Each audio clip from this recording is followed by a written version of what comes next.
हाँ जी, गर्मी लग रहा है, गर्मी लगने लगा सबके, हमको एकदम नॉर्मल लग रहा है। मैथ का भूलिए, अब चलिए हिंदी पाइए।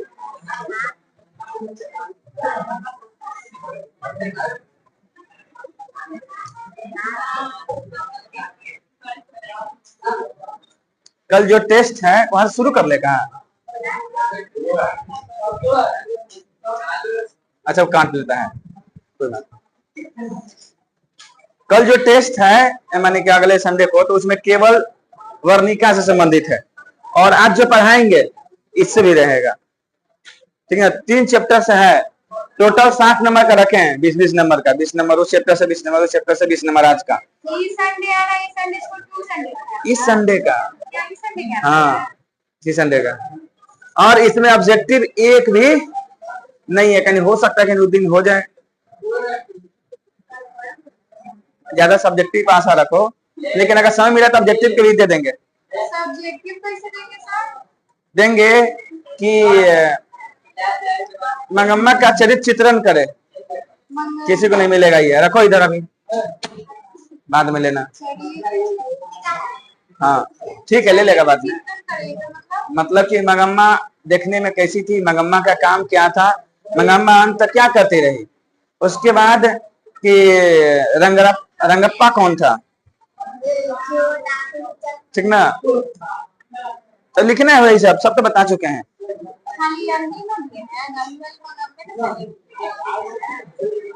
रहते विश्वास, और आज पढ़ा रहे जिससे रहेगा, इसका भी कल तक मिल ही जाएगा पीडीएफ, ठीक ना। चलो सुनेंगे नहीं, आज पहले चलेंगे चैप्टर पे, क्योंकि चैप्टर बहुत लंबा है, ठीक ना। चले बैठो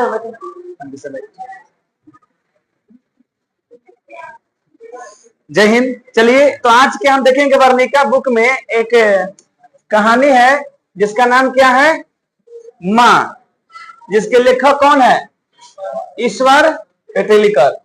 ये जो माँ कहानी है ना, ये बहुत ही मार्मिक कहानी है।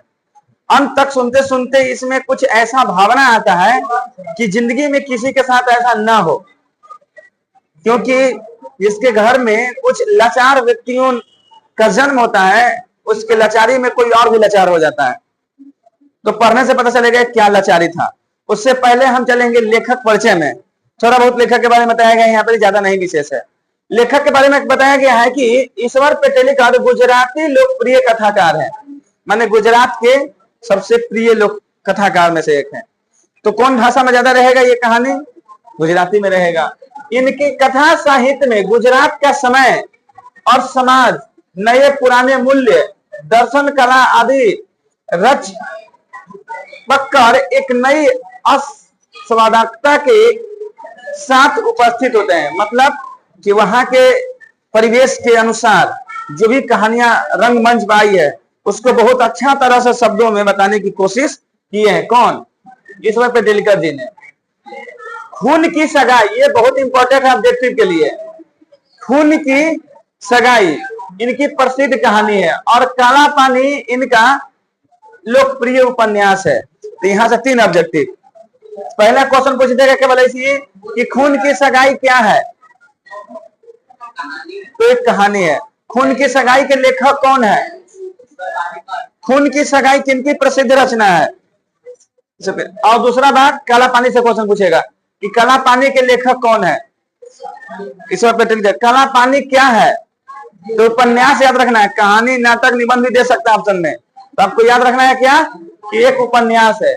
उपन्यास कहानी में अंतर होता है, पता है किसी को, उपन्यास और कहानी में अंतर। जैसे तुम अभी पढ़ने जा रही हो, कहानी है, उपन्यास नहीं है।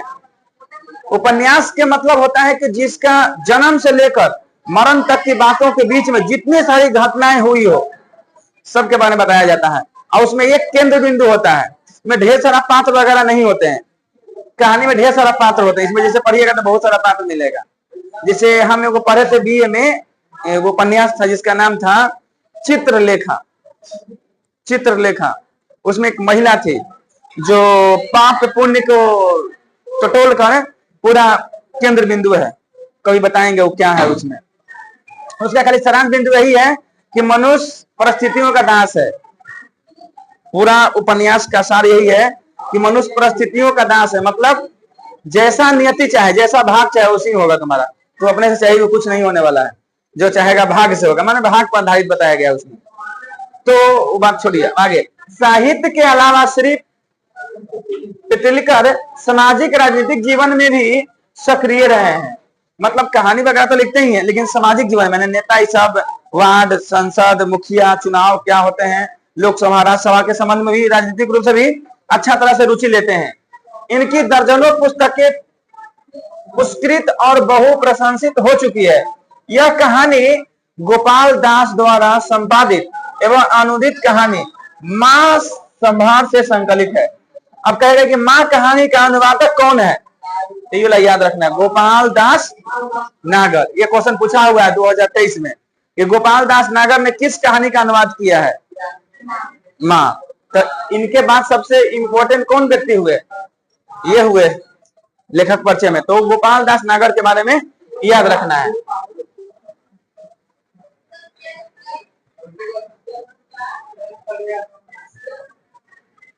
हम इसमें कर रहे हैं।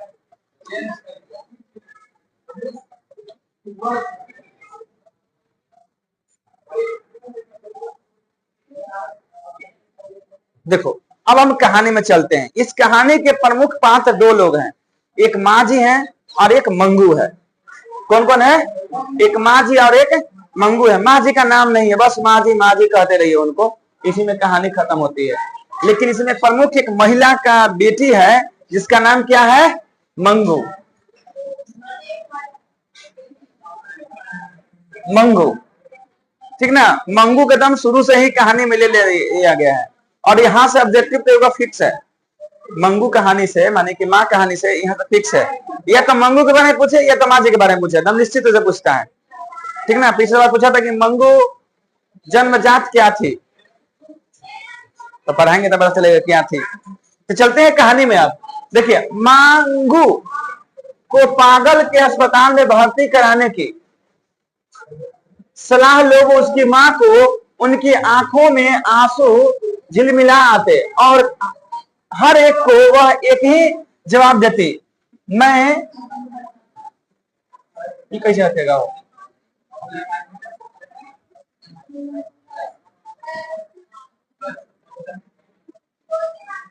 ना वहां से मैं मां होकर सेवा नहीं कर सकती तो अस्पताल वालों को क्या पड़ी है। अपंग जानवरों की गौशाला में भर्ती कर आने जैसा ही यह कहा जाएगा।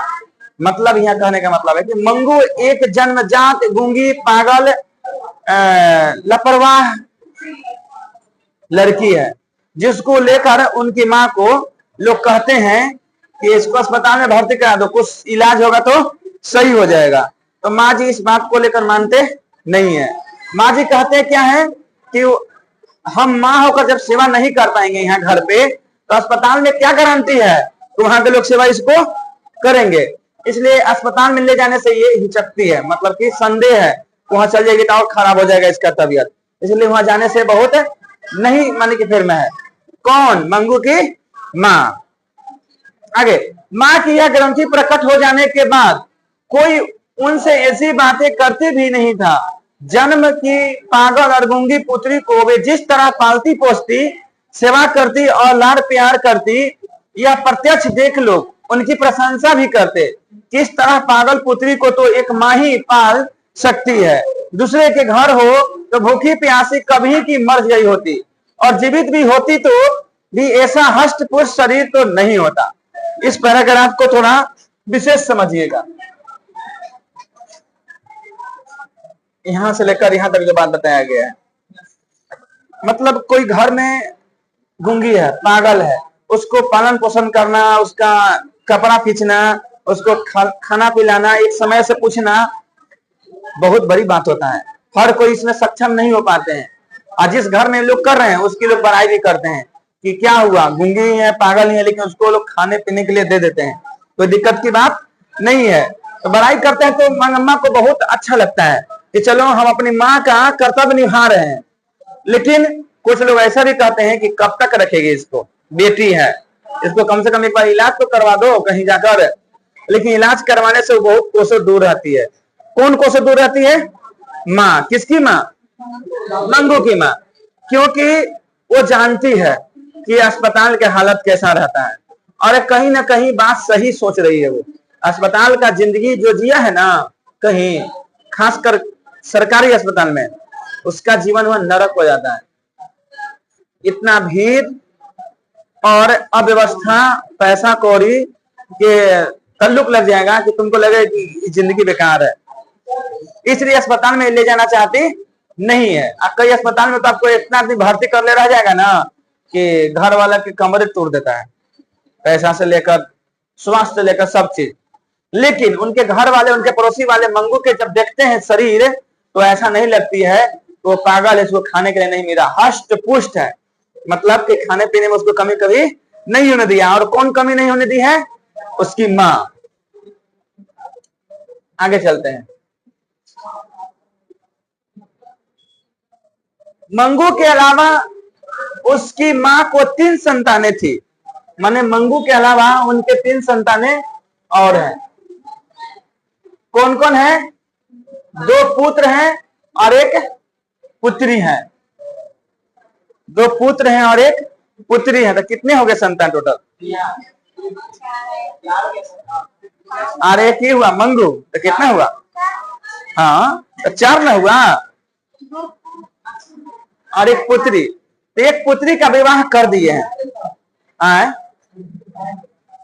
वहां से जरूरत नहीं है तुमको। यहाँ समझ में नहीं आ रहा आपको? हमको जैसे पूरा कहानी है, हम लाइन बाय लाइन पढ़ा रहे हैं कि आपको समझ में आ जाए कि कहाँ क्या बात बताया गया। ओवरऑल बता देते हैं कहानी को, कैसे कहानी बीतता है, ठीक ना। देखिए, इसमें जो पैराग्राफ बताया शुरू में, वहां से तो शुरू करवे किए हैं, लेकिन इसमें बात बताया गया आगे कि उनके जो 2 पुत्र हैं, 2 पुत्रियां, जिसमें से 1 पुत्री की शादी कर दी है, वो जो ससुराल में रहती है, और उनके जो 2 पुत्र हैं उनका भी विवाह हो चुका है। लेकिन सारा मातृत्व, सारा प्यार लार जो है ना, एक पर जाकर गिर गया है मंगू की माँ मंगू पे।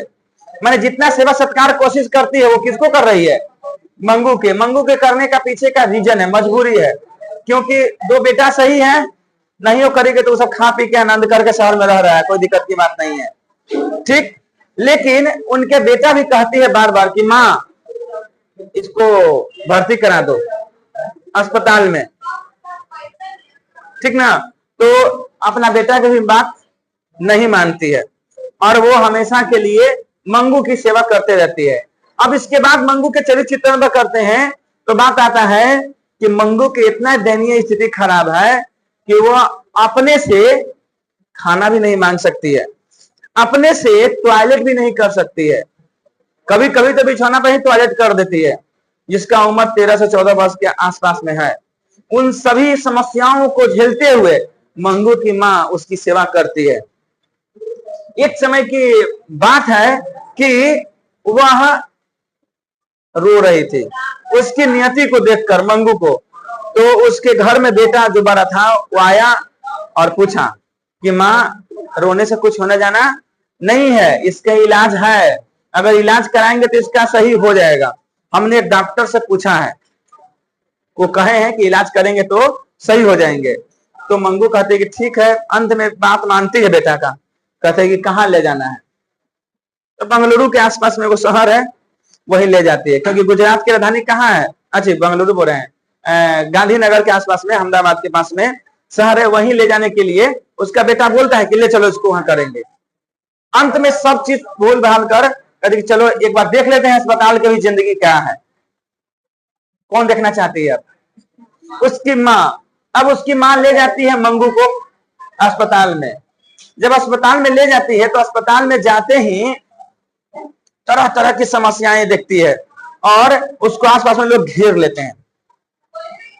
कहते हैं कि सब कोई आदमी एक भाई सीरियस हो, सीरियस के मतलब कि जिसके अपने से कुछ बोल ना पा रहा है कि हमको कहाँ ले जा रहे, कहाँ कर रही है, लेकिन डॉक्टर के बात मानते हुए, अपने बेटा के मानते हुए जाती है। तो देखती है एक लड़की को, जो एक थप्पड़ मार रही है किसी नर्स को, अपनी बेटी को भी याद करती है कि इसे नहीं भी मारे लगेगी तो फिर इसको मार देगी। लेकिन वो अस्पताल जो था ट्रस्ट पर चलने वाला था, मतलब कि सेवा सत्कार करने वाला था। तो उसमें नर्स आती है, मंगू को, माँ को बताती है कि माँ जी, आज के बाद ये बेटी आपकी नहीं रही, हमारी बेटी रही, हम सेवा करेंगे, इसको कोई दिक्कत की बात नहीं होगी। तो इसको सांत्वना मिलता है कि चलो हमको कहीं एक जगह आराम तो मिला ना। यहाँ पर एक सच में कई लोग सेवा में लगे हुए हैं। सेवा देखकर, वहां के इलाज देखकर मंगू की माँ खुश होती है, लेकिन अंदर आत्मा में उसको कभी संतुष्टि नहीं मिल रहा है कि हम चले जाएंगे तो इसके साथ क्या फिर होगा। लेकिन बेटा के बात मानकर वो बेटी को अस्पताल में छोड़कर चले आती है। कहाँ? घर। जब घर आती है और जब वो सोती है तो उसके जीवन में स्वप्न आते हैं। स्वप्न कैसे आता है कि हम अपने बेटा का बात क्यों मान लिए, उसको अस्पताल में क्यों छोड़ दिए।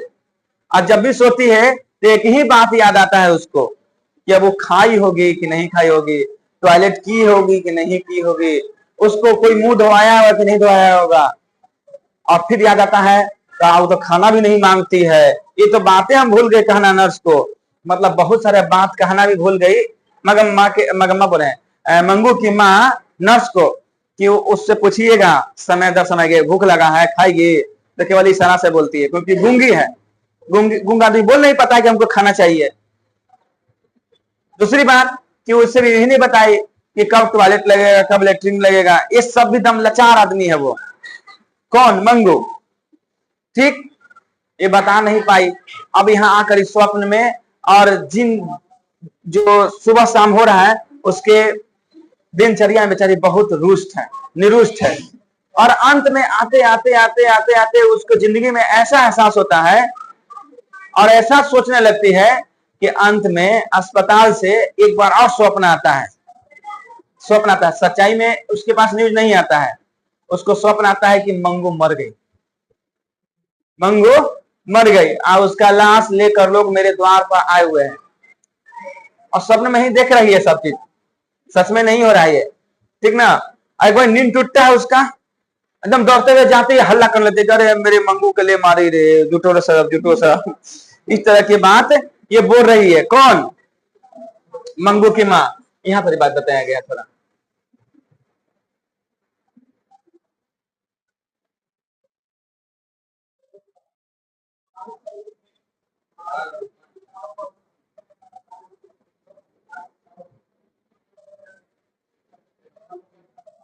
ये पॉइंट को भूल गए हम बोलना। यहाँ वाला अगहन के महीना से क्वेश्चन पूछा हुआ है कि अगहन के महीने में मंगू के 14 वर्ष पूरे हो जाते थे, इसलिए कोई बुद्धिमान व्यक्ति जिस तरंग में नहीं बढ़ जाता वैसी तरंग में माँ जी चढ़ जाती। एक ब्राह्मण और वहां के एक पंडित था जो बात बोला था कि अगहन के महीना में इसका उम्र 14 वर्ष हो जाएगा, ठीक ना। इसलिए इसको जो कहेगा जहां ले जाने के लिए उसको ले जाइए, वहां ले जाने से ठीक हो जाएगा।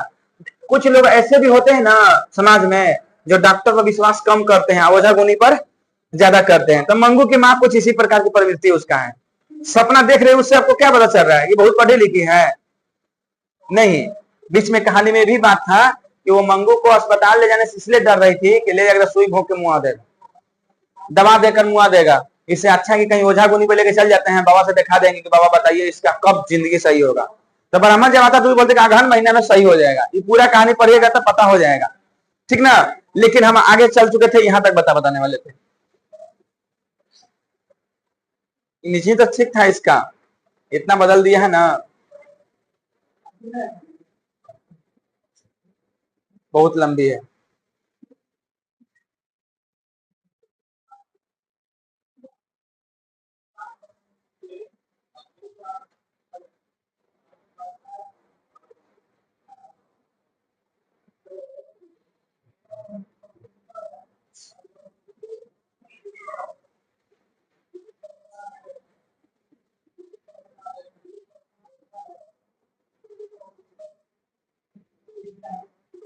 सब बोल चुके हैं।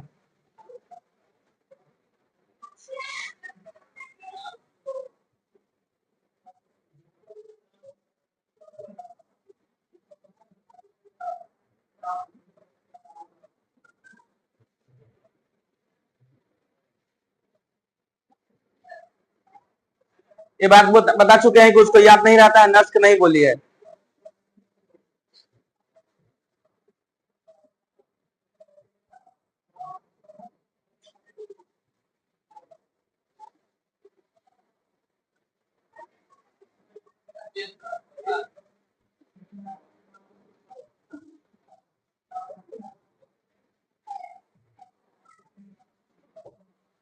बहुत लंबी है।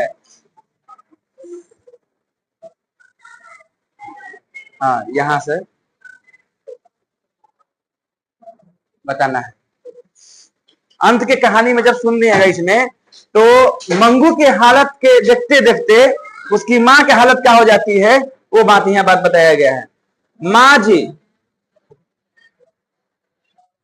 जी दूसरी सिसकी ली होती तो वह उसी क्षण उन्हें अपनी प्रतिज्ञा सुनाकर सांत्वना दे देता, पर वह शांत पड़ गई लगी, इसलिए उसने भी सोने के लिए आंखों पर पलक गिरा ली।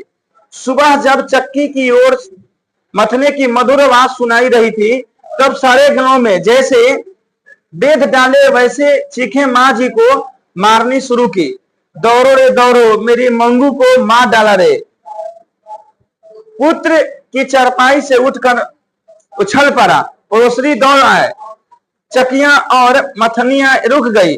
जिसने सुना वही दौड़ आया, और जो आए वैसे ही ठिठक गए। माँ जी मंगू की श्रेणी में मिल गई थी। अब इस सारांश के मतलब समझिए। कहने का मतलब हुआ कि मंगू के हालात, मंगू के लाचारी, मंगू के तबीयत, मंगू के विचार में सोचते सोचते मंगू की तरह गूंगी और पागल और लापरवाह हो गई उसकी माँ भी। हाँ, अंत में कुछ बोल नहीं देना, जैसे मंगू कर रही रही थी ना, जैसे मंगू का हालत था ना, उस तरह से अंत में मिल गई। यहाँ पर लिख दिया गया है कि मंगू की श्रेणी में मिल गई थी। जिस तरह से मंगू का हालत हो गया था अस्पताल में या अस्पताल से पहले, उसी तरह से का हालत किसकी हो जाती है, उसकी माँ को। अंत के कहानी के सारांश में वही निष्कर्ष पहुंचते हैं कि अगर कोई व्यक्ति किसी के जीवन में इतना शरीक हो जाए, अति से ज्यादा, विशेष से ज्यादा, तो उसकी हालात भी कुछ उसी तरह से हो जाता है। कई लोग कहते हैं कि जो विकलांग हैं, जो लोग लाचार हैं, उनकी सेवा करनी चाहिए। तो हम ऐसा नहीं कहते कि सेवा नहीं करनी चाहिए, करनी चाहिए, लेकिन आपका भी कोई निजी जीवन है, उसके बारे में सोचना चाहिए। ऐसा नहीं कि हम पागल की सेवा करते करते हम पागले हो जाए, ऐसा नहीं कर सकते हैं। उसके और भी पुत्र थे, और भी पुत्रियां थी, उसके ऊपर भी प्यार देना चाहिए था। अंत में आलोचना के रूप में हम कह सकते हैं कि मंगू की माँ की कुछ लापरवाही रही, जिसके कारण उसकी भी हालत मंगू की तरह ही हो गई। इसीलिए अंत कहानीकार ने कहा है कि उसके स्वप्न, उसकी सेवा अंत तक कुछ फायदा नहीं दे पाया। यही दे पाया कि मंगू के शरीर में अपने आप भी चली गई। माने बेटी जैसा पागल थी, गूंगी थी, लापरवाह थी, जिसका कोई ठिकाना नहीं कि कखनी टॉयलेट करेगी, कखनी क्या बोलते हैं लेटरिन करेगी, कोई पता नहीं है। वही हालत में जब स्वप्न है ना सुबह होला, दौरी करे रे मंगू के मार दिया। जब देखा लोगों तो सही सोई हुई है, पड़ी हुई है, एकदम गिंज रही है मिट्टी को, गीला मिट्टी को, तो लोगों ने कहा कि अब तो यही श्रेणी में मिल गई है। किसके श्रेणी में मिल गई है, मंगू के। इस कहानी में अंत में जब लिखने के लिए आएगा आपको कि मंगू की माँ के अंत में क्या होता है, तो आपको बस 2 लाइन में यही बात बोलना है कि मंगू की माँ का हालात मंगू की तरह ही हो जाती है, क्योंकि वह दिन रात मंगू के विचारों से, मंगू के स्वास्थ्य के बारे में सोचते रहती है। अंततः उसका भी हालत मंगू की तरह हो जाती है। बस ये कहानी यहीं तक था, खत्म। बीच में कुछ कुछ बातें छूटी है, उसको आपको पूरा करना है, ठीक ना। चलिए इसको आज यहीं तक रखते हैं। अब इसमें ऑब्जेक्टिव जो है उसके बारे में बात करेंगे।